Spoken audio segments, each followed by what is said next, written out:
మరి ఇలాంటి అవకాశాన్ని నాకు కల్పించినటువంటి మా నాయకుడు గౌరవ ముఖ్యమంత్రి వర్యులు చంద్రబాబు నాయుడు గారికి, అలాగే పవన్ కళ్యాణ్ గారికి, యువ నాయకులు లోకేష్ బాబు గారికి, అలాగే విజయనగరం జిల్లా తెలుగుదేశం దిక్సూచి అయినటువంటి పోసిపాటి అశోక్ గజపతిరాజు గారికి వాళ్ళ పేర్లు స్మరిస్తూ, అలాగే నన్ను గజపతినగరం నియోజకవర్గానికి గెలిపించిన ప్రజానికానికి వాళ్ళందరికీ కూడా శిరస్సు వంచి నమస్కారాలు తెలియజేసుకుంటూ ఈ సభను ఉద్దేశించి మాట్లాడడానికి, మీరు అడిగిన ప్రశ్నకు సమాధానం ఇవ్వడానికి ప్రయత్నం చేస్తున్నాను. అయితే ఇక్కడ 2 ప్రశ్నలు అడగడం జరిగింది. 2 ప్రశ్నలు 50 సంవత్సరాలు నిండిన ఎస్సీ, బీసీ మైనారిటీలకు పెన్షన్లు పంపిణీ చేసే కార్యక్రమం ప్రభుత్వం చేపడుతుందా? అయితే ఆ వివరాలు ఏమిటి? ఈ 2 ప్రశ్నలకి సమాధానం చెప్తూ, ప్రభుత్వం చేపట్టి పెన్షన్ పథకం అత్యంత ప్రధానమైనది. సమాజంలోని అన్ని వర్గాలు సంక్షేమం మరియు అభివృద్ధికి ప్రభుత్వం కట్టుబడి ఉంది.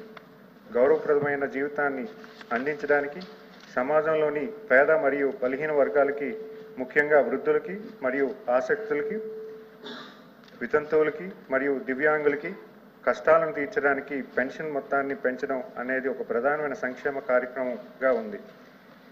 ఉమ్మడి మేనిఫెస్టోలో జారీ చేసిన హామీ ప్రకారం గౌరవనీయులైన ముఖ్యమంత్రి వర్యులు 13 జూన్ 2024న పదవీ బాధ్యతలు స్వీకరించిన వెంటనే 3వ సంతకాన్ని పెన్షన్ మొత్తాన్ని పెంచే ఫైల్పై చేశారు.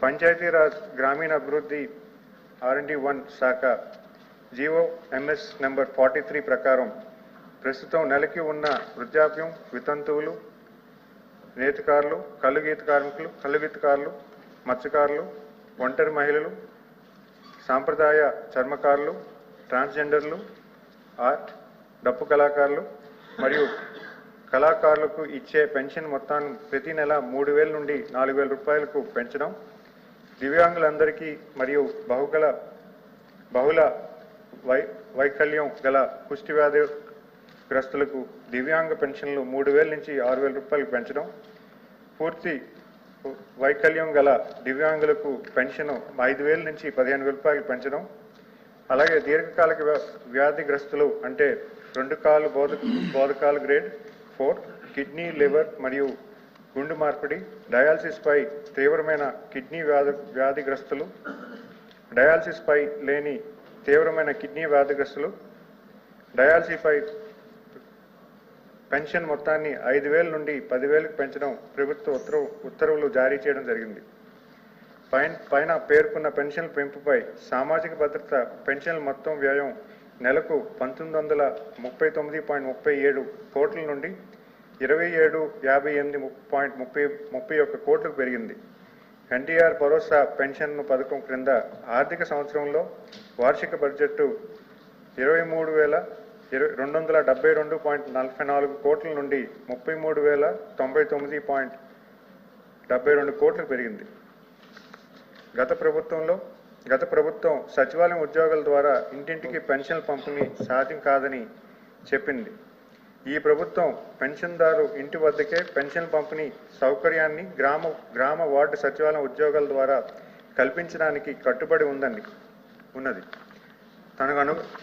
తదనుగుణంగా మొదటి రోజే 95% పెన్షన్లు పంపిణీ చేయడం జరిగింది మరియు 2వ రోజు నాటికే 99.08% పూర్తి చేసి సచివాలయం ఉద్యోగులతో పెన్షన్లు పంపిణీ నిరూపించడం జరిగింది.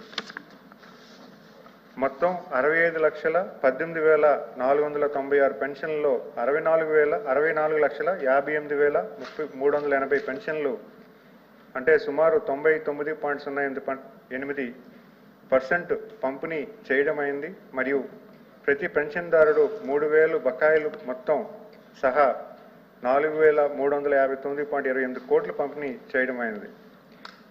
మేనిఫెస్టోలో వాగ్దానం చేసే విధంగా ఎస్సీ, బీసీ మరియు మైనార్టీలకు చెందిన 50 సంవత్సరాలు పైబడి అర్హులైన వారికి వృద్ధాప్యం పెన్షన్ మంజూరు చేసే విషయంలో ప్రభుత్వం మార్గదర్శకాలను రూపొందించనుంది.